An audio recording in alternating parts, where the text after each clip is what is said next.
जो एग्ज़ाम है वो नवंबर में हुआ था और काफ़ी सारे स्टूडेंट्स हैं इस साल, काफ़ी स्टूडेंट्स का जो एग्ज़ाम क्लियर हुआ था उन्होंने। तो आज हमारे साथ है नबीला। तो ज़्यादातर मुझे बोलने की जगह पर आज मैं चाहता हूँ कि आज नबीला के साथ ही कहानी शुरुआत करेंगे, ठीक है। वी वांट कि सबसे पहले आप अपना थोड़ा इंट्रोडक्शंस के साथ स्टार्ट करते हैं। Hello everyone, my name is Nabila and मैंने अपना जो पोस्ट ग्रेजुएशन है वो जामिया मिलिया से किया है, एमसीए। देन उसके बाद मैंने नेट की प्रिपरेशन करना स्टार्ट की थी एंड उसके जब मेरा एग्ज़ाम क्लियर हुआ then I took admission in Jamia Millia in PhD. Currently I am doing PhD from Jamia Millia. Right. तो आपने इससे पहले आपने क्या किया था? जैसे अभी आप पीएचडी, आई थिंक आप इस समय पीएचडी आप कर रहे हैं, तो इससे पहले आपने एमसीए किया है या फिर एमटेक किया, आपने क्या किया था इससे? मैंने अपनी ग्रेजुएशन में बीसीए किया है ओके बनस्थली यूनिवर्सिटी से, राजस्थान से। ओके देन मैंने एमसीए किया है, एमसीए किया है मैंने जामिया से ओके ओके एंड उसके बाद मैंने पीएचडी में एडमिशन लिया है। ओके। तो आपने कौन कौन से एग्ज़ाम्स आपने क्लियर किए? मैंने सबसे पहले जो मेरा ग्रेजुएशन मैंने किया, मैंने उसका एंट्रेंस क्लियर किया था। देन उसके बाद मैंने थोड़ा ब्रेक लिया था due to some physical issues. उसके बाद मैंने जामिया का एमसीए का एंट्रेंस एग्ज़ाम क्लियर किया था। ओके देन उसके बाद मैंने जामिया का पीएचडी का एंट्रेंस भी दिया था, वो भी मैंने क्लियर किया था। ओके एंड उसके बाद मैंने दिसंबर 2018 में फ़र्स्ट टाइम नेट क्लियर किया था। देन उसके बाद जून 2019 एंड दिसंबर 2019 एंड लास्ट जो हमारा नवंबर में हुआ है 2020 में, उसमें जेआरएफ किया था। ओके। तो आपकी प्रिपरेशन में इससे पहले काफ़ी डिफ़िकल्टी सबके साथ आती हैं, राइट? तो सबसे पहले हम लोग स्टार्ट करेंगे आप सभी के साथ, बिकॉज़ आज हमारे पास काफ़ी चीज़ें हम लोग यहाँ डिस्कस करने वाले हैं आज।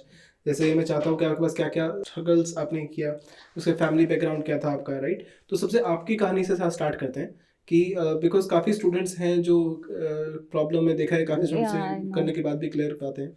तो आप अपने बारे में कहानी कुछ में थोड़ा-सा। मैं ये कहना चाहूँगी कि मैं बहुत ज़्यादा स्टूडियस नहीं हूँ शुरू से ही। ओके मैं ऐसा नहीं हूँ, मैं बुकवर्म नहीं हूँ और मतलब ऐसा नहीं है कि मैं बुक में हमेशा, ना ही मैं टॉपर हूँ।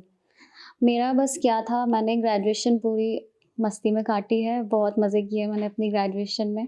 ठीक है, उसके बाद कुछ ऐसे सर्कमस्टेंसेस हो गए जो कि मतलब जो एकदम सारी चीज़ें उलट-पलट हो गई। थोड़ा मुझे फिज़िकल इश्यूज़ हो गए। उसके बाद मुझे कुछ ब्रेक लेना पड़ा अपनी स्टडी से। तो वो मैंने अराउंड 2 साल का ब्रेक लिया था और उन 2 साल में मतलब काफ़ी कुछ देखा मैंने फिज़िकली, मुझे फिज़िकली काफ़ी प्रॉब्लम रही। उसके बाद फिर भी मुझे डॉक्टर्स ने बोला कि मैं अपनी स्टडीज़ कंटिन्यू नहीं कर सकती हूँ, तो मैं उसके अलग डिप्रेशन मुझे हो गया था। बट फिर भी आई डिसाइडेड टू कंटिन्यू। मेरे जो फैमिली है उन्होंने भी बोला कि स्ट्रेस लेने की ज़रूरत नहीं है, डॉक्टर्स ने भी यही बोला। बट मैंने फिर भी एग्ज़ाम के लिए प्रिपेयर किया। तो मैं एमसीए में एडमिशन लेना चाहती थी। जब मैं थोड़ी रिकवर करने लगी तो I decided to take admission. तो सबसे पहले मैंने आईपी का एग्ज़ाम दिया था। मैंने जामिया का भी एग्ज़ाम दिया था, बट जामिया का एग्ज़ाम मुझसे क्लियर नहीं हुआ था। आईपी का एग्ज़ाम क्लियर हुआ था। तो आईपी में अ, मेरा नंबर आया था कॉलेज में, बट हुआ ये कि थोड़ा मतलब ट्रीटमेंट में तो हमें मतलब बहुत ज़्यादा हमारा वो हुआ, तो उसके लिए उस आईपी की हमें पता है फ़ीस बहुत ज़्यादा होती है, तो उसमें हम इतना इन्वेस्ट नहीं कर सकते थे उस टाइम पे। तो पापा ने कहा कि ड्रॉप इट। तो और कहीं भी कोई ऐसा सोर्स नहीं था।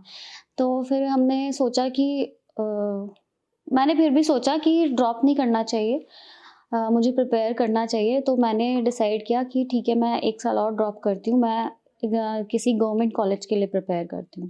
राइट तो मैंने उसी टाइम में, मेरा ट्रीटमेंट तो चल ही रहा था तब, और उस टाइम पे मतलब बहुत ही क्रूशियल टाइम था।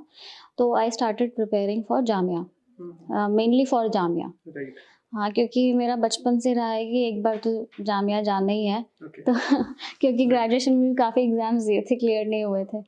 तो मैंने उसके लिए प्रिपेयर करना स्टार्ट कर दिया। तो मैंने जब उसका एग्ज़ाम दिया तो मेरा फर्स्ट लिस्ट में ही उसमें सिलेक्शन हो गया हो गया था, था आपका। जामिया में। तो आई वाज़ सो हैप्पी। मेरे फैमिली में भी सब खुश थे बिकॉज़ कोई गवर्नमेंट कॉलेज है, ज़्यादा कोई हमें उसमें खर्चा नहीं करना है सब कुछ, तो उसमें वो हो गया, मैं भी बहुत खुश थी राइट। और डॉक्टर ने भी अलाउ कर दिया था करने के लिए, तो मैंने वहाँ से एमसीए किया था। उसके बाद जो पीएचडी करने का जो मेरा मतलब मोटिव रहा है स्टार्टिंग से, मैं उसके लिए इतना भी सीरियस नहीं थी, बट जब से ये जो इश्यूज़ हुए ग्रेजुएशन के बाद, तब मैंने इसको ही अपना एम बना लिया था कि मुझे अब पीएचडी ही करनी है, बिकॉज़ मैं कॉर्पोरेट में शुरू से ही नहीं जाना चाहती थी, एंड उसके बाद मैंने और ज़्यादा मैं उसके लिए वो हो गई कि मुझे कॉर्पोरेट में नहीं जाना, मुझे इसी में जाना है।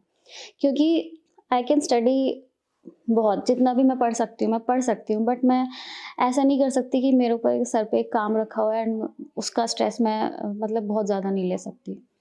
तो पढ़ने में मैं कितना भी टाइम इन्वेस्ट कर सकती हूँ, उसमें मुझे कोई प्रॉब्लम नहीं है। तो मैंने डिसाइड किया कि मैं पीएचडी के लिए जाऊँगी, और ऊपर से कोई गाइडेंस हमें मतलब नहीं मिली है, कोई गाइडेंस नहीं, सब कुछ खुद ही मैंने चूज़ किया है और खुद अपनी मर्ज़ी से ही किया है। मतलब मेरे घर पे भी कभी कोई रिस्ट्रिक्शन नहीं रही कि तुम्हें यही करना है या फिर यही कोर्स करना है।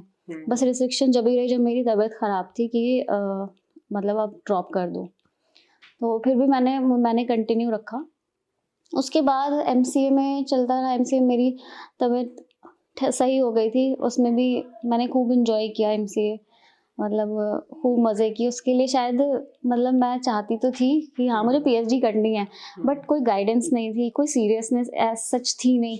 फिर लास्ट ईयर में जाके हुआ कि मुझे तभी एमसीए पता चला कि हाँ नेट एक एग्ज़ाम होता है, वो हमें क्लियर करना होता है, और उसमें हम ना या तो हमें कॉलेज में जॉब मिल जाती है या हम पीएचडी में एडमिशन ले लेते हैं। तो मेरा जो एम था वो एडमिशन लेना था।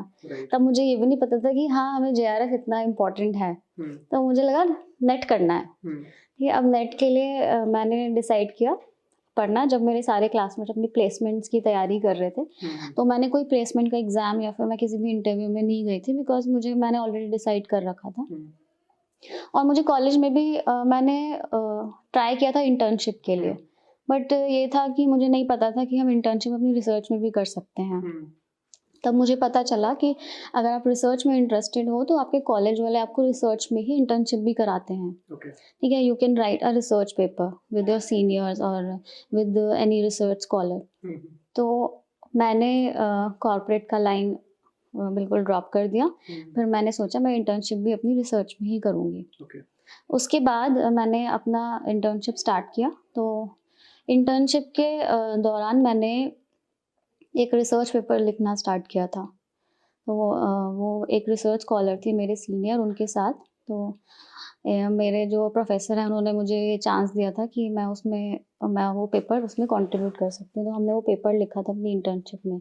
और उसी के साथ-साथ नेट का तो मैं सारा देख ही चुकी थी कि क्या सिलेबस यहाँ कैसा है। तब मैंने पढ़ना शुरू किया अपने नेट के लिए सब्जेक्ट वाइज़। मैंने बुक्स कलेक्ट करना स्टार्ट किए, वीडियोज़ देखे। तो वहाँ पे सबसे पहले जो मैंने स्टार्ट किया था वो मैंने आपकी वीडियोज़ से किया था स्टार्ट, सबसे पहले पढ़ना। तो मुझे वो पढ़ के समझ में आया था कि हाँ एक्चुअल में जो हम पढ़ते हैं सीएस में सब्जेक्ट, उसमें ये होता है। क्योंकि हम क्या करते हैं, हम पोस्ट ग्रेजुएशन में तो इतने ध्यान से पढ़ते नहीं हैं। मैंने भी वैसे ही करी है, मैं कोई टॉपर नहीं थी। टॉपर लोग पढ़ते हैं पूरा, मतलब हम तो सिर्फ एग्ज़ाम से 2 दिन पहले पढ़ते हैं, एग्ज़ाम पास कर लेते हैं। उसी टाइप से मैंने पढ़ा है। बट जब मैंने पढ़ना स्टार्ट किया, एक-एक चीज़, एक-एक टॉपिक, जब मैंने उसको डीप में जाना कि अच्छा एक्चुअल में ये होता है, तब मुझे सब्जेक्ट की नॉलेज आई। मेरे अंदर कॉन्फिडेंस भी आया। तो मैंने एग्ज़ाम दिया। जब मैंने प्रिपरेशन करना स्टार्ट करी, मैंने एग्ज़ाम दिया सबसे पहला जुलाई 2018 का। तो प्रिपरेशन तो मैंने करना स्टार्ट की थी। तो अब मुझे बहुत ज़्यादा टाइम भी नहीं हुआ था जब ये स्टार्ट की थी। जितने मैं कवर कर पाई उतने मैंने कवर किए। जितने भी मैंने आपकी तो सारी वीडियोज़ देखी थी। उससे जितना हो सका मैंने उतना किया। मैंने एक्स्ट्रा देखा भी नहीं था मैंने। ठीक है? तो अब आपकी वीडियोज़ भी बहुत हैं। अब उसमें एक-एक वीडियो मैं फिर भी नहीं देख पाई, फिर मैंने ऊपर से देख लिया था। तो जितना हो सका उसी से मैं एग्ज़ाम देने चांस लेने चली गई कि चलो चलते हैं। तो उसमें मुझे थोड़ा डिसअपॉइंटमेंट मिला, उसमें मेरा नहीं हुआ। बिकॉज़ फिर मुझे ये भी रियलाइज़ हुआ कि मैंने पढ़ा ही नहीं है उस लेवल का। जब मैं अपना इनपुट ही नहीं दिया मैंने, तो फिर मुझे आउटपुट भी नहीं मिलेगा। ठीक है? तो उस दिन के बाद से मुझे थोड़ा शुरू हो गया कि अब मुझे पढ़ना है। कुछ तैयारी करनी है। हाँ, तो साथ के साथ मैंने अपना वो रिसर्च का काम भी किया एंड यहाँ पे अपना मैंने पढ़ाई शुरू करी, एक-एक चीज़, एक-एक वीडियो और बुक से पढ़ना स्टार्ट किया, स्टैंडर्ड बुक्स पढ़ी उसमें। मतलब ऐसा नहीं कि सारी बुक मैंने पढ़ डाली, ऐसा कुछ नहीं है। ओके। उसमें जो टॉपिक हैं, इम्पोर्टेंट टॉपिक्स जो उनको क्लियर किया हाँ, जो आपने। क्रूशियल टॉपिक्स हैं, उनको मैंने स्टैंडर्ड बुक से पढ़ा क्योंकि पूरी बुक पढ़ने का तो ऑब्वियसली कोई वैसे फ़ायदा ही सिलेबस तो नहीं बहुत है, ज़्यादा है, बहुत ज़्यादा NT-NET का तो। सिलेबस है। हाँ। तो मैंने उसमें सिर्फ मेन सब्जेक्ट्स कवर किए, ठीक है? जैसे नेटवर्किंग हो गया, DBMS हो गया, जो कोर सब्जेक्ट्स हैं ये कवर किए, जो गेट के सब्जेक्ट्स होते हैं। उसके बाद जब मैंने उस तरह से वीडियो से फिर मैंने टेस्ट सीरीज़ ली। मैंने टेस्ट सीरीज़ लिए, मैंने डिजिमेंटो के टेस्ट सीरीज़ लिए, मैंने जितने भी फ्री टेस्ट थे मुझे क्या होता था, मुझे जब नींद नहीं आती थी रात में, मैं कोई भी गूगल पे डाला ऑनलाइन टेस्ट फॉर दिस, कोई भी टेस्ट खुल जाता था, मैं वो करना शुरू कर देती थी लेटे-लेटे। और जब तक मुझे नींद नहीं आ रही है मैं करते जा रही हूँ थ्योरी क्वेश्चंस, करते जा रही हूँ, नींद आ जाती, सो जाती। जब भी मुझे ऐसा होता था रात को नींद नहीं आ रही है क्योंकि मुझे एग्ज़ाम का थोड़ा प्रेशर हो गया था, तो मैं वही करती थी अपना। फिर हुआ ये कि दिसंबर का एग्ज़ाम मैं देने गई, तब मैं पहली बार अच्छे से प्रिपेयर करके गई थी, तो उसमें मेरा क्लियर हो गया। Okay, very good. तो आई वाज़ सो हैप्पी। तो सब बहुत खुश थे, मेरे जो टीचर खुशी जिनसे आती है मैंने फैमिली को बहुत गाइडेंस ज़्यादा। जिनसे लिए वो बहुत खुश थे जब मैं उन्हें मैं सबको ट्रीट देने गई, मैंने सबको ट्रीट दी। अब क्या हुआ, वो जो मेरे एक सर हैं, वो बोलते हैं इनको खुश हो लेने दो, उन्हें पता चलेगा थोड़े दिन बाद कि JRF की क्या इम्पोर्टेंस है। क्योंकि मैं खुश थी, मैं बोलती थी मुझे JRF नहीं चाहिए, मुझे यही चाहिए, मैं बस बहुत है, हो गया। वो लेकिन इग्नोर हो गया। बस हो गया बहुत। फिर उसमें मैं उसी के उसमें थी कुछ 2-3 महीने, नेट हो गया है, अब तो PhD में एडमिशन हो ही जाएगा। और इतने में ये भी हो गया कि जो हमारा रिसर्च पेपर था वो भी पब्लिश हो गया, तो उसका अलग ही वो था, पहली बार रिसर्च पेपर लिखा था मैंने। तो मेरे सुपरवाइज़र भी बहुत खुश थे, ठीक है, सब लोग बहुत खुश थे।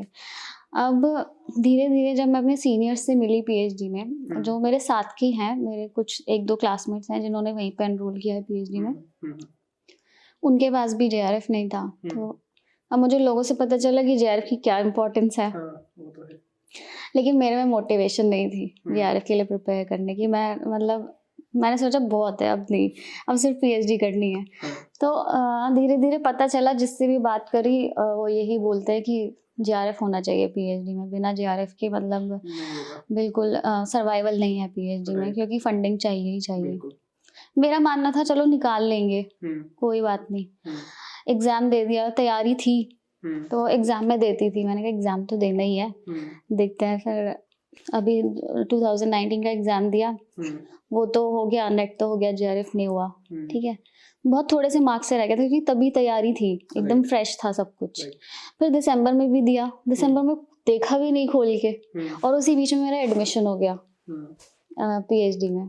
फिर उसके बाद देखा भी नहीं खोल के, एग्ज़ाम देने चली गई बस ऐसे ही। ऐसा लग रहा था कि क्यों जा रही हूँ, मतलब सुबह-सुबह उठ के नींद अपनी ख़राब कर रही हूँ। इवन लेट भी हो गई थी मैं। तो मैंने कहा लेट हो गए तो चलो ठीक है, अगर जल्दी पहुँच गए तो चलते सही हो जाएगा। हाँ। तो सोचा नहीं था कि हाँ। लाइफ में कभी लगता है कि बिना हाँ। सोचे ही चीज़ें हो जाती है कई बार। तो अब मैं गई वहाँ पे, तो उस बार भी नेट हो गया, JRF नहीं हुआ।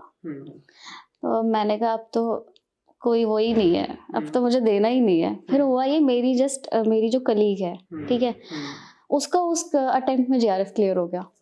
अब ऐसा होता है ना कि हाँ, कि वो मेरे साथ थी, उसके पास JRF नहीं था, मेरे पास भी नहीं था, वो भी उसी स्टेज पे, मैं भी उसी स्टेज पे, बट वो तैयारी कर रही थी। मैंने कहा यार बहुत मुश्किल है, मतलब कैसे होगा, नहीं होगा ऐसे, मतलब मैं बहुत नेगेटिव थी उसको लेके। और वो पूरा टाइम उसमें लगी रहती थी, मेरे साथ भी घूमती थी कॉलेज में, ठीक है, PhD करती थी मेरे साथ, PhD का स्टार्टिंग ही था। तो उसने मुझे बताया उसका JRF हो गया। अब मुझे खुशी तो बहुत हो रही थी, लेकिन एक जगह मुझे वो भी हो रहा था कि मतलब कैसे हो गया। अच्छा। कैसे हो गया, मतलब हम पूरा टाइम कभी हम लंच करने जा रहे हैं, कभी यहाँ घूम रहे हैं, कभी इस मार्केट जा रहे हैं, कभी उस मार्केट जा रहे हैं। वो एक्चुअली जितना पढ़ रही थी वो बहुत सीरियसली पढ़ रही थी। वो बहुत ज़रूरी है। हाँ, उसके बिना तो नहीं हो तो मैंने कहा मैं भी तो एक ट्राई मतलब दे सकती हूँ फिर से, एक बार सीरियसली पढ़ सकती हूँ मैं फिर से।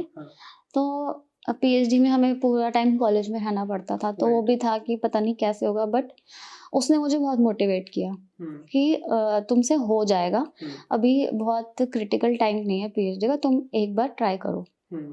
तो मैंने सोचा चलो ठीक है, ट्राई करती हूँ, इस बार मैं स्टैंडर्ड बुक से ही पूरा पढ़ूंगी। अच्छा, ठीक वो है, बहुत डिफिकल्ट होता है इतना हो स्टैंडर्ड गया, बुक से पढ़ना, इतना तो हो गया, difficult मैंने हो जाता स्टार्ट भी किया। हाँ। मैंने chapter by chapter photo copies निकाली, है। हाँ। एक एक सब्जेक्ट से मैंने अपने वीक सब्जेक्ट्स उठाए, ग्राफिक्स और ये सब उठाए। तो वो मुझे पूरा बताती थी सब्जेक्ट्स कि ऐसे ऐसे करना है। मैंने कहा ठीक है, गाइड करने के लिए तो बहुत लोग हैं। तो मैंने उस बुक से पढ़ना स्टार्ट किया। अब बुक से पढ़ना इतना इजी नहीं होता, उसकी लैंग्वेज और मतलब आप सीखने के लिए नहीं पढ़ सकते उसको।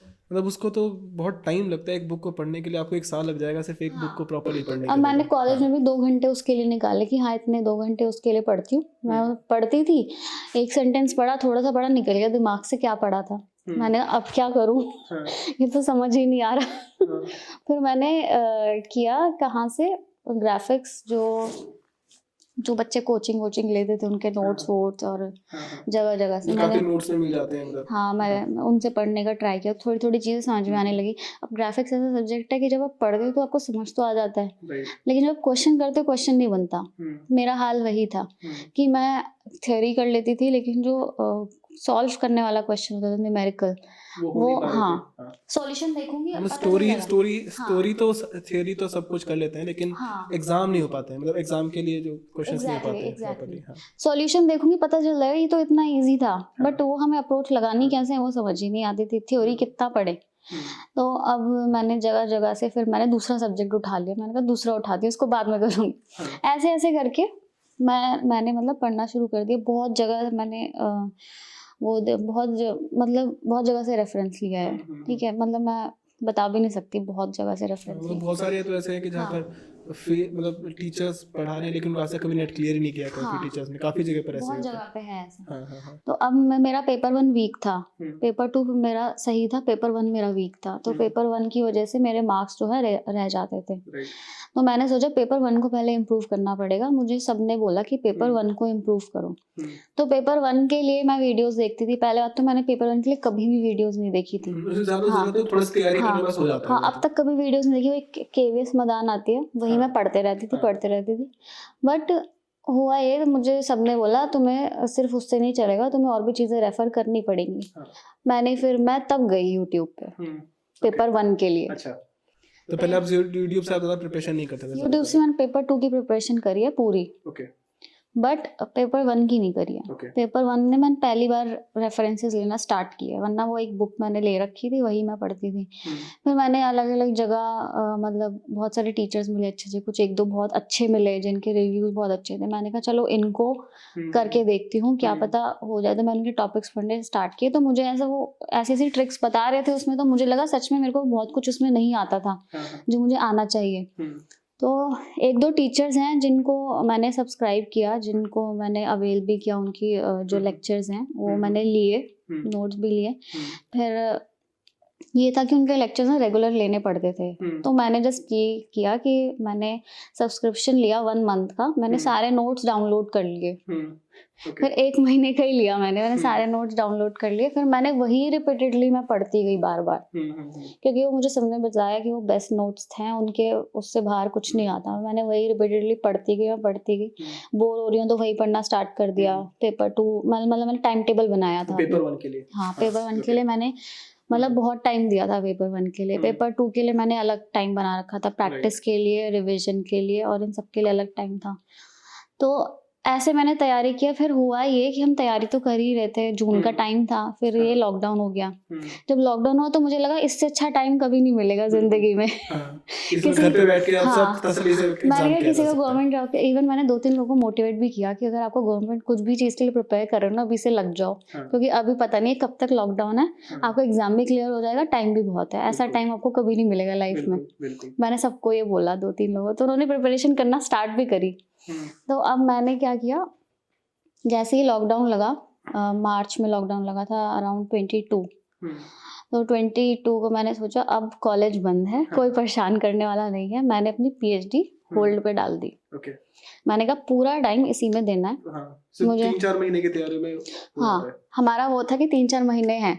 3-4 महीने का मैंने लेके चला। मैंने अराउंड 18 आवर्स का टाइम दिया दिन में पढ़ने का। ओके। 18 आवर्स मैंने पूरा डिवाइड किया एकदम एग्जैक्टली। फिर मैंने पूरा बराबर टाइम दिया, पेपर 1 पेपर 2। वीडियोस देखे पूरा दिन में। लैपटॉप में मेरा 0.5 बढ़ भी गया मेरे आंखों का नंबर। इसमें फिर मैंने क्या किया कि मैंने वहाँ से वीडियोस देखे पूरा टाइम। कुछ डाउट नहीं आ रहा है, भेज रही हूँ 10-10 लोगों को, कोई सॉल्व करके भेजे, मतलब भेजते थे लोगों को मैं क्वेश्चंस अपने जो ग्रुप हैं 2-3 उस पे भेजे, पर्सनली भी लोगों को भेजे कि मिलते नहीं है सबके नहीं मिलते, बट जिनके भी मिल गए बहुत हैं। फिर मैं अपना कुछ अपने टीचर्स को मैं बाद में भेजती थी, जब कहीं से भी नहीं मिला कुछ तो टीचर्स को अपने डाउट काफी हेल्प की है। हाँ, जिनको मुझे काफ़ी हेल्प करी है उन्होंने, तो एंड में मैं उनको भेजती थी क्योंकि मुझे पता था वहाँ से तो आंसर आ ही जाएगा। तो इसी तरह से मैंने सारे थ्योरी मैंने बहुत पढ़ी। मतलब पहले मैंने जो सिर्फ प्रैक्टिकल क्वेश्चंस पे ध्यान दिया था, बट इस बार मैंने थ्योरी बहुत पढ़ी थी। और हुआ ये कि बाय चांस पेपर भी थ्योरेटिकल ही आया था मोस्टली। ज़्यादातर इतने मतलब 50% रहता है कि जो थ्योरी आता है। तो हाँ, तो इस बार तो मैंने थ्योरी बहुत पढ़ी थी, तो उससे मुझे बहुत फ़ायदा मिला। तो अब बीच में ये भी हुआ कि जून में एग्ज़ाम हो जाएगा, फिर डेट आई वो अब आगे हो जाएगा। 2-3 बार ऐसे हुआ, इससे सितंबर की जगह फिर जाके हाँ, अगस्त सितंबर ऐसे हुआ, तो इससे एक अलग ही डिप्रेशन हो गया था दिमाग में। मतलब मैं उसके लिए बहुत रोती थी, एग्ज़ाम कब होगा, कितना पढूं, कब होगा एग्ज़ाम, जल्दी से हो जाए एग्ज़ाम, क्योंकि पीएचडी का टाइम भी जा रहा था, उसका भी प्रोग्रेस दिखाना पड़ता है। तो वो होल्ड पे कर दिया था, तो उसका भी हो रहा था कि पीएचडी अटक जाएगी क्योंकि इतना वो होता जा रहा है। तो कॉलेज से भी अलग प्रेशर आता था, उनका काम करके देना पड़ता था। तो इसी तरह से घर वाले मेरे बोलते रहते थे कि अरे हो जाएगा एग्ज़ाम, हो जाएगा। घर वाले मतलब मेरे बड़े परेशान रहते थे क्योंकि मैं रात को जगती थी, सुबह जल्दी उठ जाती थी, फिर क्या कहते हैं, ये सब चलता रहता, पूरा टाइम एक जगह बैठी रहती थी। तो घर वाले मेरे बोलते थे मेरी फैमिली में कि कब इनका एग्ज़ाम होगा, पता नहीं कब ये फ्री होगी, पूरा सोती नहीं है, ये नहीं करती ये सब बोलते थे। तो बाय चांस जब नवंबर में डेट आ गई, वो भी आगे बढ़ गई थी। पहले 7 अक्टूबर गया, फिर उसको नवंबर हो गया, तो वो भी 7 मैंने सोचा अब तो हो जाना चाहिए एग्ज़ाम। तो वहाँ पे एग्ज़ाम मेरा हो गया। पेपर देख के बहुत डिमोटिवेशन हो गई थी मुझे। अच्छा। हाँ, मेरे को हो जाती है, मतलब मुझे इतना मुझे प्रेशर आ गया था कि मेरे हाथ भी ऐसे-ऐसे वो कर रहा था देखने में, मुझे इतना वो टेंशन हो गई थी। बट पेपर मेरा बहुत जल्दी ख़त्म हो गया था, मतलब मेरे पास अराउंड 20 मिनट्स थे स्पेयर लास्ट के। मतलब पेपर मैंने बहुत जल्दी कर लिया था। पेपर 1 को मतलब मेरी स्ट्रैटेजी पेपर करने की यही रही है कि मैं 3 राउंड चलाती हूँ।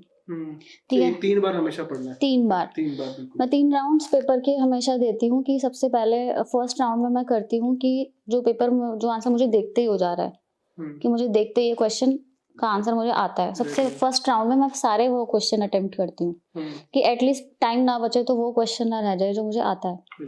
तो फर्स्ट राउंड में सारे वो क्वेश्चन जो मुझे सॉल्व नहीं करने, देखते ही मेरे से हो जाएंगे, तो फर्स्ट राउंड उसमें चलता है। फिर सेकंड राउंड चलता है जो मुझे आते हैं और जो सॉल्व करने वाले क्वेश्चंस हैं।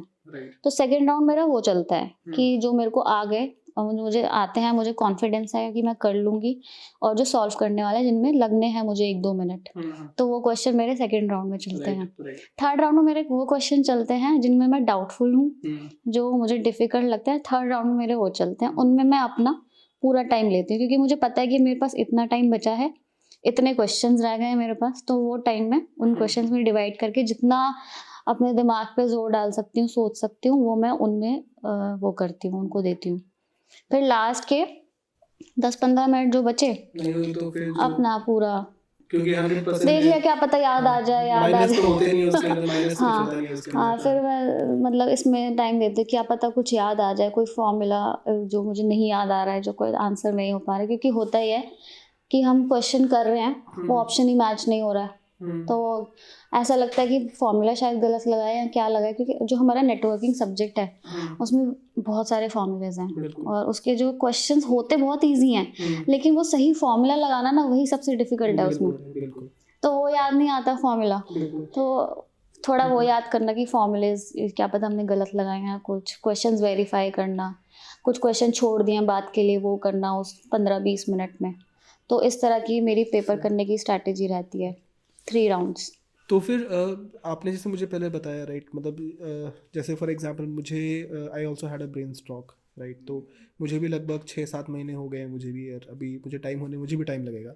लेकिन मुझे ये आज मुझे ऐसा पता चला आपके बारे में भी कि you also had brain stroke, मतलब क्या हुआ था आपके साथ एक्चुअल में? मतलब एक्चुअली जब 2013 में जब मेरी ग्रेजुएशन हुई थी, तो मुझे थोड़ी फिज़िकल प्रॉब्लम होने लगी थी, ओके। मतलब जैसे कि मसल्स वगैरह में मेरे को प्रॉब्लम शुरू हो गई थी। हम्म। बट ये था कि डॉक्टर्स वगैरह को थोड़ा समझ समझ में नहीं नहीं पा आता रहे थे। था कि एक्चुअल में प्रॉब्लम है क्या। वो मुझे कुछ मेडिसिन वगैरह जो देते थे, आपके सेंसेस भी नहीं आ रहे थे उसके हाथ साइड पे?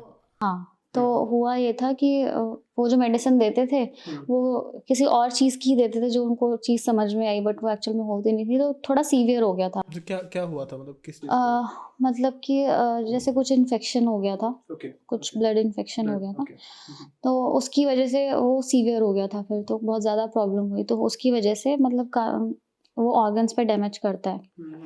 तो मुझे 2 साल लगे उसको रिकवर करने में। ओके। उसके बाद तो मैंने काफ़ी पोस्ट टाइम ग्रेजुएशन वेस्ट हुआ आपका कंटिन्यू, इस वजह से भी, हाँ, हाँ। उसकी वजह से टाइम वेस्ट हुआ। उसके बीच में ही जैसे कि मैं जो मेडिसिन्स लेती थी उसके साइड इफ़ेक्ट्स बहुत थे, जैसे कि मेमोरी पे फ़र्क पड़ता है उससे। स्टेरॉइड्स स्टेरॉइड्स लिया की लिया काफ़ी करती ज़्यादा। थी मैं, उससे मेमोरी में बहुत फ़र्क पड़ता है, और तुम्हारा जो माइंड का स्टेट कैसा है, डिप्रेस्ड हो, मतलब डिप्रेशन टाइप, उस टाइप का रहा था, तो उसके लिए भी काउंसलिंग वगैरह ली है मैंने। फिर थोड़ा मतलब नर्व में प्रॉब्लम हो गए थे, मेरे जो ब्रेन नर्व है, तो उससे मुझे प्रॉब्लम हुआ था थोड़ा।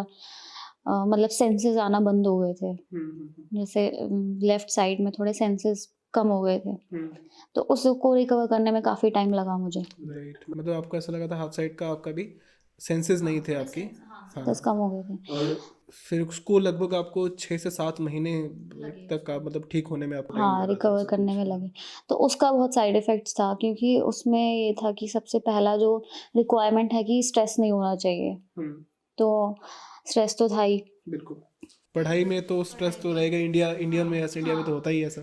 फिर हाँ। दूसरी चीज़ ये थी कि बोलने में हम्म। प्रॉब्लम, मतलब मैं जो बोलना चाह रही हूँ नहीं वो बोल कुछ पा और रही हूँ। निकल रहा है। हाँ, और बिल्कुल। जो मुझे याद करना है पढ़ते टाइम, वो मुझे कुछ टाइम में भूल गई।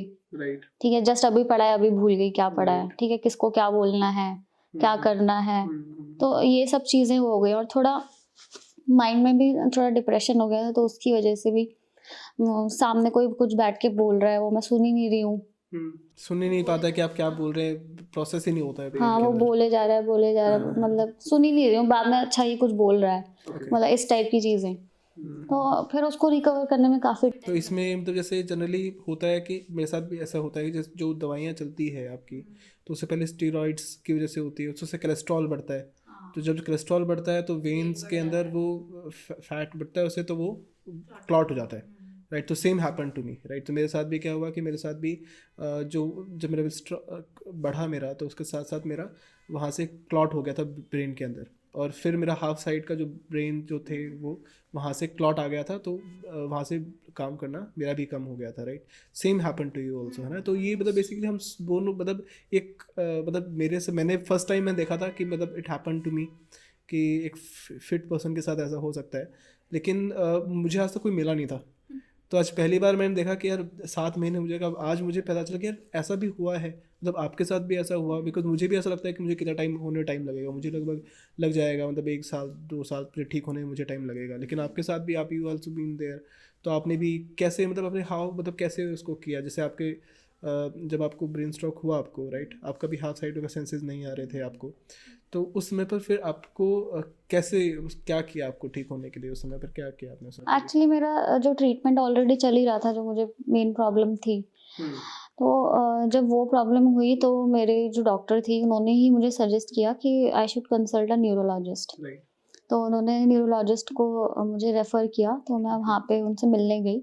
तो उन्होंने मुझे बताया कि नर्व में कुछ प्रॉब्लम है, मतलब उसमें कुछ क्लॉटिंग टाइप हुई है, राइट। बट उसको और मैं उसकी वजह से सो भी नहीं। और आपको तो काफ़ी काफ़ी टाइम तक आपको पता भी नहीं चला कि ऐसा कुछ हुआ?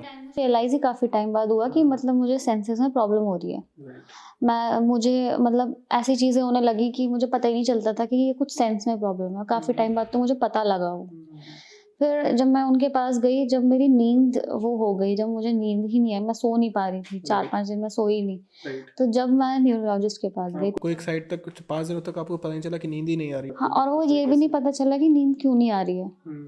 तो उन्होंने मुझे सारा समझाया कि जैसे नर्व में क्लॉटिंग हो जाती है, तो उस वजह से हो जाता है कि सेंसेस में कमी आ जाती है।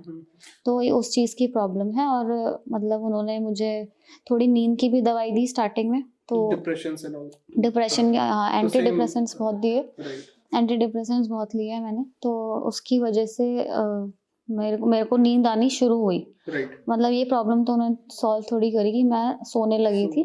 बाकी वो जो एक्चुअल प्रॉब्लम थी उसको सॉल्व होने में, मतलब ठीक होने में, उसको 8 to 9 मंथ्स लग गए थे आराम से उसको रिकवर करने जैसे में। जैसे फॉर एग्जांपल मैं हूँ, राइट, तो मैं तो पढ़ा नहीं पाता हूँ, राइट, बिकॉज सेम आपके साथ भी ऐसा कुछ हुआ था? क्या हुआ था? आप सिर्फ आप पढ़ पा रहे थे उस समय पर, इस पूरे टाइम पर? नहीं, उस टाइम पे तो मुझे थोड़ा ब्रेक लेना पड़ा था, क्योंकि ऐसा होता है कि हम चाहते भी हैं तब भी नहीं उसको पढ़ पाते हैं। राइट। मतलब आई ट्राइड, बहुत ट्राई किया मैंने पढ़ने के लिए भी, बट कोई फ़ायदा ही नहीं हो रहा था। क्योंकि जो मैं पढ़ रही थी वो तो मेरे दिमाग में रुक ही नहीं रहा था। राइट। मेरे दिमाग में वो स्टे कर ही नहीं रहा था कि मैं क्या पढ़ रही हूँ। और अंदर से जब ये डिप्रेशन होता है, तो अंदर से ही आपको नहीं मन करेगा पढ़ने के लिए, और नींद ज़बरदस्त। ही नहीं आएगी हाँ, पूरा दिन और नींद तो थी नहीं मेरे पास, नींद मैं सो ही नहीं पा रही थी। राइट। तो जब तक अंदर से मन नहीं करेगा पढ़ने का, तब तक आप वैसे पढ़ ही नहीं पाओगे, ग्रैब ही नहीं कर पाओगे चीज़ें, जब तक आप मन से नहीं पढ़ोगे। तो आपकी फैमिली का क्या रहा? क्योंकि आपकी फैमिली ने भी काफी स्ट्रगल किया है। हाँ, कैसे इस क्या हेल्प, मतलब कैसे किया आपने, कैसे हेल्प किया? इस उसमें बहुत स्ट्रगल किया है, क्योंकि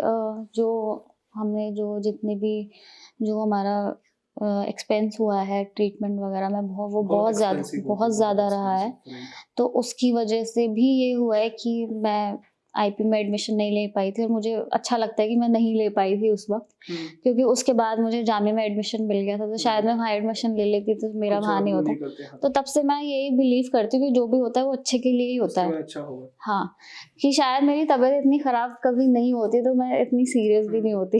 लेकिन मतलब मुझे लगता है काफ़ी लोग ना, जैसे जो एग्ज़ाम में क्लियर करते हैं ना ज़्यादातर, उनके अंदर देखा है अंदर अंदर से लोग हैप्पी होते हैं, राइट। ऐसा होता है कि मैंने लोग जो अंदर से पहले से डिप्रेशन में है, या मतलब वो सैड नहीं, मतलब खुद खुश नहीं रहेंगे लोग, तो वो कभी क्लियर नहीं हो पाते हैं ज़्यादातर चीज़ें। हमें सक्सेसफुल होने के लिए सबसे इम्पोर्टेंट ये है कि आपको अपने अंदर से इंटरनली अगर आप हैप्पी हो तो लाइफ आपकी बहुत अच्छी बनेगी, उसके बिना आपकी लाइफ नहीं होगी, राइट। तो वही हैपन टू यू, बिकॉज आपकी लाइफ में इतनी स्ट्रगल रही है आपके लाइफ में, इवन तो वीडियो के अंदर उनका क्लियरली बता नहीं पा रहे हैं, बट स्ट्रगल बहुत होता है लाइफ में, आपकी लाइफ में बहुत स्ट्रगल है, और फिर भी अंदर अंदर एक हैप्पीनेस कहीं से निकालना अपने अंदर से, और फिर समझाना किसी को कि मेरे साथ ऐसा हुआ, फिर भी मैं कितना हैप्पी हूँ, मेरे भी दोस्त भी फ्रेंड है, सब मेरे सब कुछ कर रहे हैं, और वो बहुत ऐसे कोई बता नहीं पाता। वही है, और थोड़ा ना सबसे ज़रूरी चीज़ जो है मोटिवेशन है। मोटिवेशन होनी चाहिए। तो जब ये सब हुआ था, तब मेरे अंदर मोटिवेशन यहीं से आई थी कि अब टाइम ऐसा है कि ऐसा भी हो सकता है कि मुझे पूरा लाइफ टाइम किसी भी डिपेंड होके रहना पड़े। राइट। तो वो चीज़ मेरे अंदर बहुत चेंज हुई कि डिपेंड होके नहीं रहना है। तो वही एक मोटिवेशन मेरे पास थी। ऐसा नहीं है कि मेरे आसपास बहुत लोग थे मुझे मोटिवेट करने के लिए। मतलब कोई मेरे आसपास ऐसा नहीं था मेरे को मोटिवेट करने के लिए। कोई अगर मुझे कोई प्रॉब्लम है कि मैं अपनी प्रॉब्लम किसी से शेयर कर लूँ, वैसा कोई नहीं था। I had no best friend और एनीथिंग, कोई बेस्ट फ्रेंड टाइप का जो लाइफ में ऐसा लगता है उस मोमेंट पे कि दोस्त से डिस्टेंस हो जाती है, कोई नहीं था। और मतलब तो वो मोटिवेशन मेरी खुद से ही आई थी अंदर से कि अगर मैं अभी कुछ नहीं करूँगी तो फिर मैं पूरा टाइम ही कुछ नहीं कर पाऊँगी। क्योंकि ऐसा लगता है उस मोमेंट पे लोगों को ऐसा लगता है, जब जब तबीयत खराब हो जाती है तो लोगों को ऐसा लगता है कि जिस खुशी में तो सभी मिल जाते हैं, राइट, और जिस समय पर कोई है नहीं तो फिर मतलब खुद के अंदर से निकालनी पड़ती है कि निकाल के कि भी हाँ भाई। और जब आप बीमार होते हैं तो आपके आसपास पता वाले नहीं लोग भी चलता है, आपको हाँ। वैसे ही ट्रीट करते हैं कि ये तो बीमार है, मतलब नहीं कर मिलेंगे पाएगा, वो नहीं, नहीं बहुत ही करता। कम लोग मिलने के लिए हाँ। आते हैं।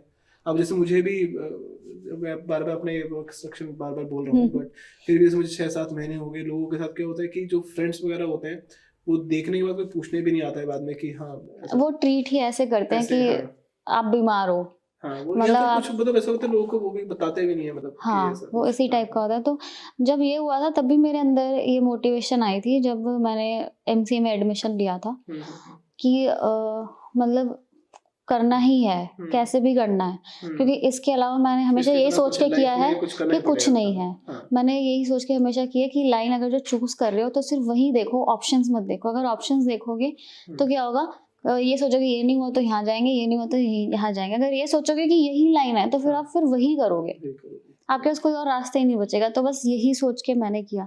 ये मेरे टीचर थे, उन्होंने मुझे ये बात बताई थी, तो मैं वही उसको फॉलो करती हूँ कि एक ही रास्ता होता है, वहीं चलना है एक उसके। चीज हाँ करो टाइम पर। हाँ हाँ कि लोग क्या करते हैं, स्टूडेंट्स में क्या करते हैं कि वो ये भी तैयारी करनी है, वो भी तैयारी करनी है, ये भी करनी है, और करते कुछ नहीं होता कि दो नाव में रहते हैं और दोनों में एक हाथ इस पर एक हाथ दूसरे पे, और वो फिर भी वो क्लियर नहीं कर पाते। जैसे नेट भी करना है, हम गेट भी देंगे और हम गेट भी कॉर्पोरेट के देना, लिए ये भी भी ट्राई करना है, करेंगे और हाँ हम असिस्टेंट प्रोफेसर के लिए भी ट्राई कर रहे हैं, तो आप कहीं भी नहीं जा पाओगे इनमें से। अगर आप एक ही चीज़ पे फोकस करोगे तब आप वहाँ उस चीज़ पे पहुँच पाओगे। बिल्कुल बिल्कुल। तो ये मेरा हमेशा रहा है इस। अच्छा, आपकी जो सोर्सेज कौन से यूज़ करें, मतलब आपने एक तो आपने डिजिटल का तो आपने बताई है, तो मतलब टोटल आपके सोर्सेज कैसे कैसे यूज़ किए, जैसे कैसे हमारी तरफ से भी कैसे मतलब वो रहा ऐसा। जैसे आपके वीडियो लेक्चर्स मैंने सबसे पहले आपके ही लेक्चर से स्टार्ट किया था अपनी प्रिपरेशन। राइट, ये क्योंकि मेरे पास और कोई ऐसा सोर्स नहीं था, वो मैं आपने कब से, यूट्यूब। 2018 में? हाँ 18 से, हाँ ओके। राइट, सबसे पहले आपका खोला था। और जब मैंने वहाँ से पढ़ना स्टार्ट किया तो तब मुझे रियलाइज़ हुआ कि मुझे बहुत कुछ नहीं आता है, मतलब मुझे कुछ भी नहीं आता है, ऐसा जब मुझे क्योंकि रियलाइज़ हुआ। पता नहीं चलता स्टूडेंट्स को एक्चुअली बीटेक में क्या होता है, बीटेक में या फिर एमसीए सब में लोग क्या करते हैं, वो थ्योरी में करके वो क्लियर करते हैं कि लास्ट मोमेंट आता है एग्जाम से एक दिन पहले, इसमें तो बस हमें एग्ज़ाम पास यूनिवर्सिटी करना में होता ऐसे ही है, होता है, हाँ बस एग्ज़ाम पास करना होता है। हमें जो सीखना है वो तो हम सीख ही नहीं पाते कॉलेज में। तो तब मेरे को पता चला कि मतलब बहुत कुछ नहीं आता, बहुत कुछ पढ़ने की ज़रूरत है एग्ज़ाम क्लियर इतना करने पता के नहीं लिए। चलता है कि यूनिवर्सिटी हाँ में इतना कुछ होता हाँ है, राइट। तो वहाँ से मैंने अपनी स्टार्टिंग की पढ़ने की। फिर मुझे लेक्चर्स आपके बहुत अच्छे लगे। तो उस वक्त मतलब इतने अफोर्डेबल नहीं थे लेक्चर्स की, मतलब जो आगे पेड थे वो मैं नहीं ले पा रही थी। तो one of my friend has availed your lectures. तो उसमें कुछ ऐसा रिस्ट्रिक्शन था कि एक ही लैपटॉप से लॉगिन होगा और दूसरा नहीं हाँ हो दूसरे पे पाएगा, नहीं होगा, कुछ इस टाइप का तो फिर तो रिस्ट्रिक्शन। उसमें से तुम तो वेबसाइट वगैरह पे भी अवेलेबल है, वहां से भी आईडी पासवर्ड करने का सकते हो तो। नहीं नहीं, मुझे तब इतना कोई अच्छा, पता नॉलेज नहीं भी था, नहीं ओके। था और इतना दिमाग भी नहीं था कि ऐसे ऐसे करें। बस ये था कि मतलब मैं अपने लैपटॉप से नहीं कर सकती। तो उसके लिए होता था कि मैं अपनी फ्रेंड के स्टे करती थी वहाँ पे। मैं रात में वो लेक्चर्स जितने मैं देख सकती थी वो देखे मैंने। 4 घंटे पूरा पढ़ते थे हाँ हर दिन। पूरा करती थी मैं, जितना कवर कर सकती थी उससे मैंने नोट्स बनाए। मतलब एक एक चीज़ मैंने अपने नोट्स में लिखी है वहाँ से, और हेल्प भी की है। वो नोट्स मैंने लोगों को दिए हैं तो वो बहुत इम्प्रेस हो जाते हैं नोट्स देख के। तो मैंने बहुत अच्छे से नोट्स बनाया हर सब्जेक्ट के, तो वहाँ से मैंने नोट्स बनाया। दूसरा कोचिंग का मैंने कोचिंग जैसे मैं अपने कॉलेज में तो थी एमसीए में, तो वहाँ से मेरे जो प्रोफेसर हैं उन्होंने मुझे थोड़ा वो किया था, रेफ़र किया था एक कोचिंग में। मतलब वो उनका कुछ था वहाँ पे, तो उन्होंने मुझे वहाँ रेफ़र किया तो था। सर ने सिर्फ हमारे भी सर से बात की थी? हाँ सर से बात की थी, तो मुझे वहाँ चांस मिल गया था पढ़ने का। ओके। तो वहाँ मैं पढ़ती थी, वहाँ मेरी क्लासेस बहुत होती थी। वहाँ मेरी क्लासेस होती थी सुबह 8 बजे से शाम को 6 बजे तक क्लासेस होती थी। तो वो मैं पूरी क्लासेस करती थी, पूरा मतलब पूरी क्लासेस चलती थी, पूरी क्लासेस करती थी। मैंने एक भी क्लास मिस नहीं करी है वहाँ की। तो वो लोग भी बोलते हैं एक भी क्लास मैंने मिस नहीं करी है कभी। तो वहीं पे मेरे एक टीचर थे जहाँ मैं मिली थी, जिनसे मैं मिली थी वहाँ पे एक अमित सर पढ़ाते हैं, वहाँ जिनसे मैं मिली थी। तो मतलब उनकी बहुत वो है, मैं उनकी बहुत चीज़ें फॉलो करती हूँ। तो उन्हीं से जब मैंने पढ़ा था वहाँ के मैंने नोट्स, मेरे पास नोट्स बहुत हैं, तो वहाँ से मैंने नोट्स बनाए। मेरी लिखने की बहुत आदत है, मतलब मुझे शौक बहुत है लिखने का। तो मैंने वहाँ से पूरे नोट्स बनाए, जितना भी वो जो बोलते थे सब मैं लिखती थी अपने नोटबुक में। फिर आके उसको रिविजन करती थी। ऑल्दो आने के बाद बहुत ही मतलब इतनी थकावट हो जाती, टाइम तो मिलता नहीं था। तो एक दिन की छुट्टी होती थी वहाँ से। ये अपनी यूनिवर्सिटी की बात कर रहे हैं? हाँ यूनिवर्सिटी एक की दिन बात की करें। छुट्टी होती थी, तो वहाँ से मैं आके उस एक दिन में अपना पूरा रिवीजन करती थी। मतलब मैं बहुत रिवीजन करती थी हर चीज़ का। एक-एक चीज़ को बार-बार देखते रहना, एक टॉपिक आज देखना है, फिर उसके बाद मतलब टॉपिक वाइज़, सब्जेक्ट वाइज़, मतलब पूरा मैंने एक वो बना रखा था, एक ऑर्डर था हर चीज़ का। तो वहाँ से मैंने किया, वहाँ से मुझे बहुत हेल्प मिली। वो नोट मेरे आज भी हैं, मैं उनको हमेशा सँभाल के रखूँगी। तो उसके बाद जब दिसंबर 2018 में तो ऐसे हो गया था। फिर 2019 का जो भी मैंने एग्ज़ाम दिया वो बिना पढ़े ही दिया था, उसमें कुछ पढ़ा नहीं मैंने, ठीक है।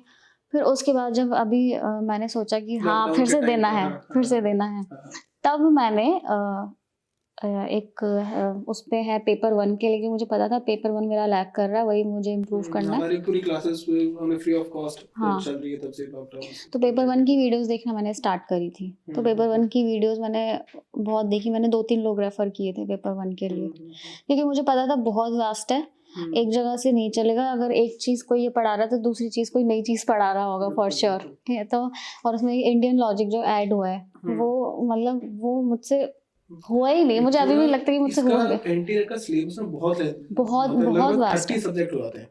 अगर मैं सिर्फ पेपर 2 की बात करूंगा तो पेपर 2 के मिला के लगभग 18 से 19 सब्जेक्ट्स हैं, जिसमें प्रिपरेशन में आप लोग करते ही सिर्फ 15 सब्जेक्ट 16 सब्जेक्ट ही करते हैं। हाँ। कुछ ऐसे भी क्वेश्चंस आते ही नहीं है कई सारे तो।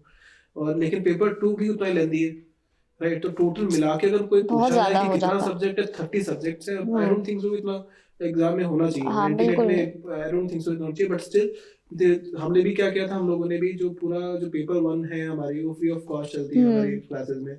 और काफी वीडियोस मैंने YouTube में ऑलरेडी डाले हुए, आपने देखा होगा। हाँ, देखा मैंने। 1600 प्लस वीडियोस तो हमने वहाँ पर ही डाले हुए हैं, मैंने भी कई सारे। और बाकी कुछ कोर्सेज हैं जिनकी वो हम लोग फीस रखते हैं। 2 एक्स्ट्रा कोर्सेज मैंने देखे हैं, वो पाइथन वगैरह पर।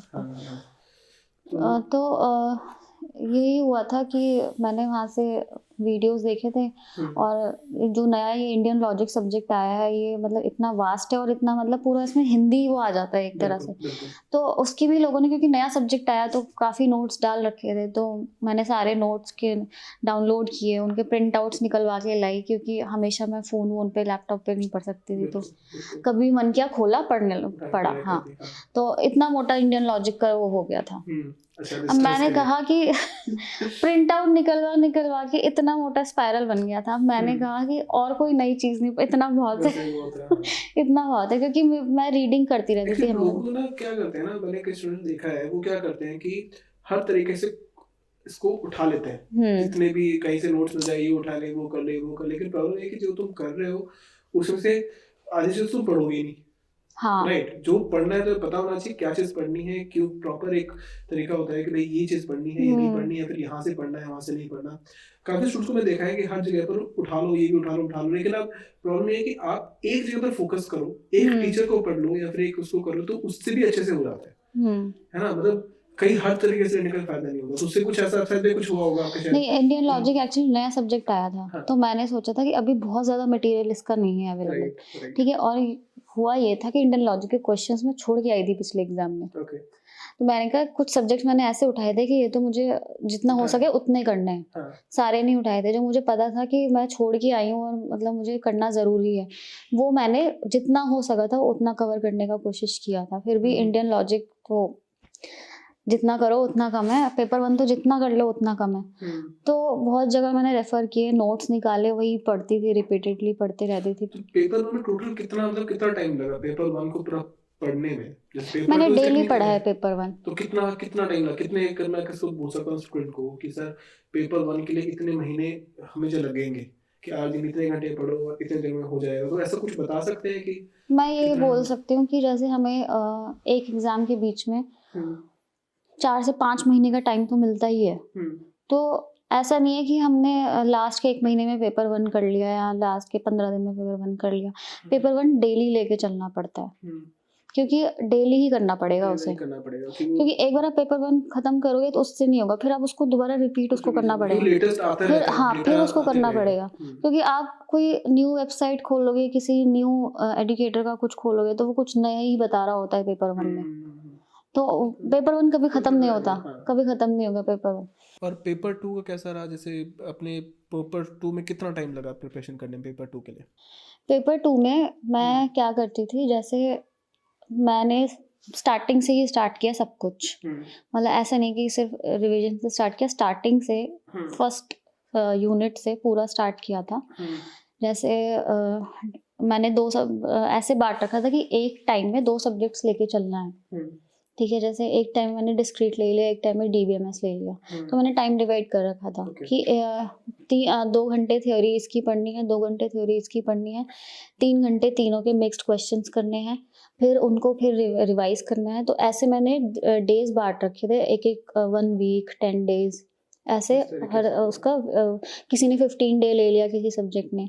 तो अगर एक सब्जेक्ट खत्म हो गया तो उसी में दूसरा सब्जेक्ट ऐड कर लिया। तो मतलब एक टाइम में 2 सब्जेक्ट लेके मैं चल रही थी। क्योंकि मुझे पता था कि अगर मैं एक सब्जेक्ट लेके चलूंगी तो कभी खत्म नहीं होगा ये।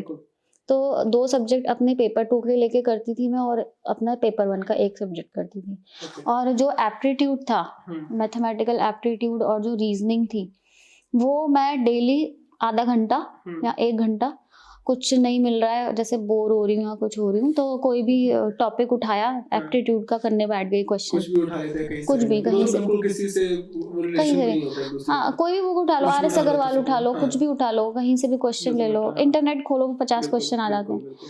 तो वो खोलो तो मतलब वो सॉल्व करने बैठ गई, तो उससे मतलब मुझे क्वेश्चन सॉल्व नहीं हो रहा, तो पता चलता था कि हाँ ये भी एक ट्रिक है क्वेश्चन सॉल्व करने की, तो मैं उसको नोट कर लेती थी।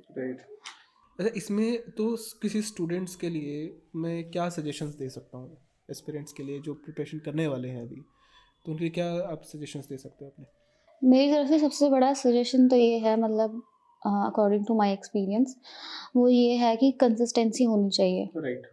कंसिस्टेंसी लोग क्या के करते हैं बिना, कि लास्ट 1 महीने पहले बोल देंगे कर लो, हाँ, ऐसे नहीं होता है। कंसिस्टेंसी के हाँ। बिना तो पॉसिबल ही नहीं है हाँ। कि तुम्हें ना रोज, चाहे कुछ भी हो, चाहे बीमार हो, चाहे शादी में जाना है, चाहे घर पे प्रिपरेशन तो हर दिन मेहमान आ करना है। गए, कुछ भी हो, अगर दिन में घर पे मेहमान आ गए तो रात में 4 घंटे निकालो।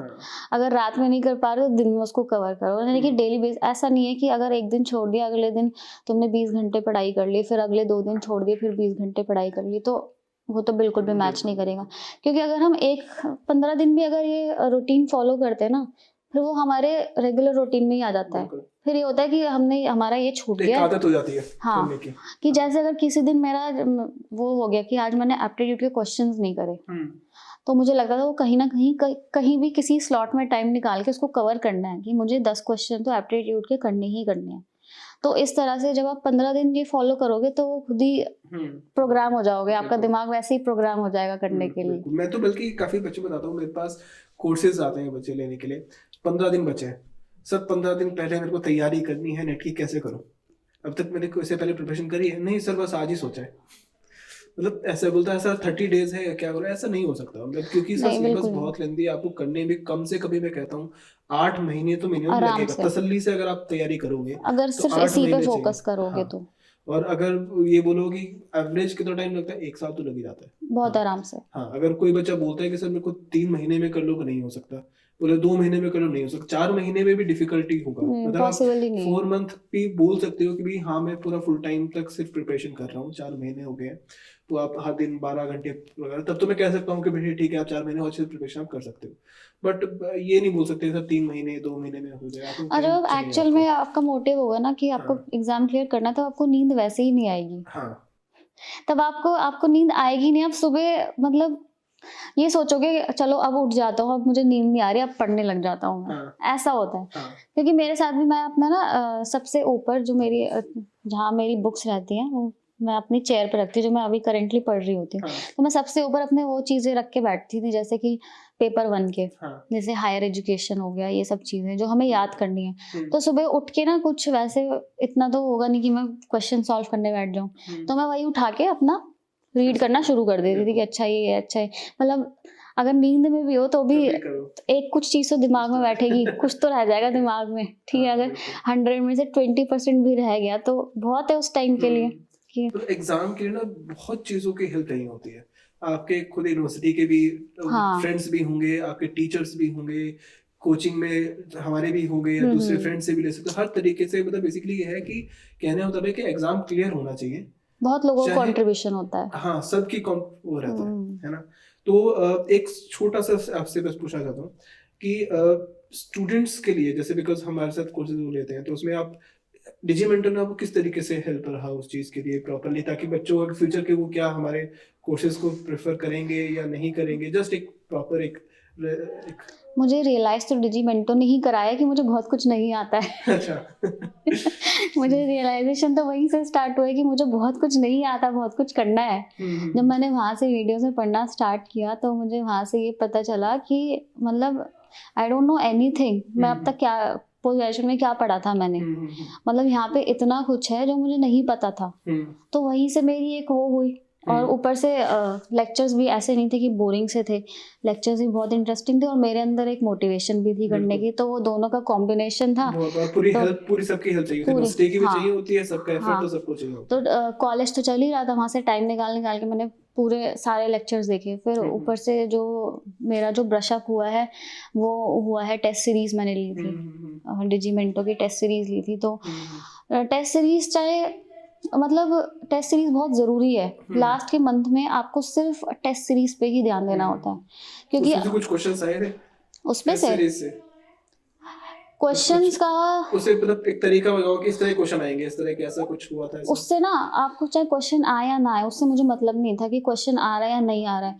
सबसे मेन जो मेरा जो मोटिव था, एक तो टाइम मैनेजमेंट, और दूसरा मोटिव मेरा ये था कि बहुत चीज़ें ऐसी होती हैं जो मैंने नहीं पढ़ी होती हैं, मैं क्वेश्चन से मैं पता समझती चलता है हूँ। कि ये चीज हाँ आज मैं मिस कर रहा हूँ, वो चीज़ें मैं क्वेश्चन से समझती हूँ, क्योंकि जब हम नोट से पढ़ते हैं ना वो आपको पूरा कंसेप्ट बताएगा, कंसेप्ट तो आपने समझ लिया है, बट उस क्वेश्चन को सॉल्व करने की ट्रिक क्या है वो आपको टेस्ट सीरीज से पता चलती है। जब आप वो टेस्ट सीरीज खोलते हो तो आपको पता चलता है कि अच्छा ये भी इस ट्रिक से भी हम क्वेश्चन सॉल्व कर सकते हैं। ये मेरी अप्रोच थी कि टेस्ट सीरीज मैंने इसीलिए रेफर की थी। अपने लास्ट के मंथ में मैंने सिर्फ टेस्ट सीरीज करी थी और कुछ नहीं करा था, बस टेस्ट सीरीज ली थी, क्वेश्चंस करती थी, टाइम डिसाइड कर रखा था कि इस टाइम पे ये टेस्ट देना है, इस टाइम पे वो टेस्ट देना है, इस टाइम पूरा फुल टेस्ट देना है। लास्ट के 15 डेज में पूरे फुल टेस्ट दिए थे। तो उससे ये पता चलता जा रहा था कि, और उसमें सबसे अच्छा ऑप्शन बुक मार्क का है कि जैसे मैं टेस्ट जो करती जा रही थी, कोई क्वेश्चन मान लो कुछ नया है, कुछ एक तो क्वेश्चन बहुत ही हार्ड है, बहुत ही हार्ड है, तो उसमें बहुत सारे क्वेश्चन ऐसे जनरली ऐसा होता है कि जनरली क्या है कि जिस एग्जाम में आप दे रहे हो उसे थोड़ा सा ऊपर होना चाहिए, थोड़ा ये चीज़ टेस्ट सीरीज टफ इसलिए होनी चाहिए कि उसमें मेरा मानना ये है कि टेस्ट सीरीज में हमारे जितने भी मार्क्स आ रहे हैं ना फाइनल एग्जाम में उससे ज़्यादा ही आएंगे, और ऐसा हुआ है हमेशा मेरे साथ। तो अगर टेस्ट सीरीज में मेरे 50 आ रहे हैं तो मैं मान लेती हूँ कि मेरे 54 टू 57 मेरे मार्क्स आ जाएंगे। तो मैं ये मान के चलती हूँ कि फाइनल में मेरा इतना हो जाएगा। तो टेस्ट सीरीज टफ होनी चाहिए, थोड़ा लेवल ऊपर होना चाहिए। इससे मेरा तो यही है कि test series is directly related to the marks you get in your final exam. तो मेरा मानना यही है, हाँ डायरेक्टली प्रोपोर्शनल है। तो उससे यही मेरा वो है कि अगर मैं टेस्ट सीरीज कर रही हूँ, अगर मेरे उसमें जितने मार्क्स आ रहे हैं तो मैं ये मान लेती हूँ अच्छा मेरे फाइनल में इतने आएंगे, अब मुझे इसको थोड़ा और इम्प्रूव करना है, नेक्स्ट टेस्ट में इसे ज़्यादा मार्क्स लाने हैं। तो जब उसमें अच्छे आते हैं तो मुझे लगता है हाँ थोड़े मार्क्स वहाँ बढ़ेंगे। तो ये है मेरा जो अप्रोच है करने की। मतलब आज वैसे काफ़ी बच्चों को हमने काफ़ी बात करी और काफ़ी बच्चों ने भी काफ़ी पूरी आपकी कहानी पूरी सुनी कैसे कैसे करेगी। तो आई होप कि काफ़ी बच्चों को इससे कुछ सीखने को मिलेगा इस तरीके से, है ना।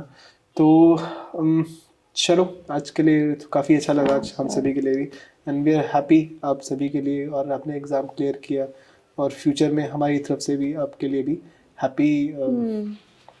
Thank you so much. Thank you so much, धन्यवाद।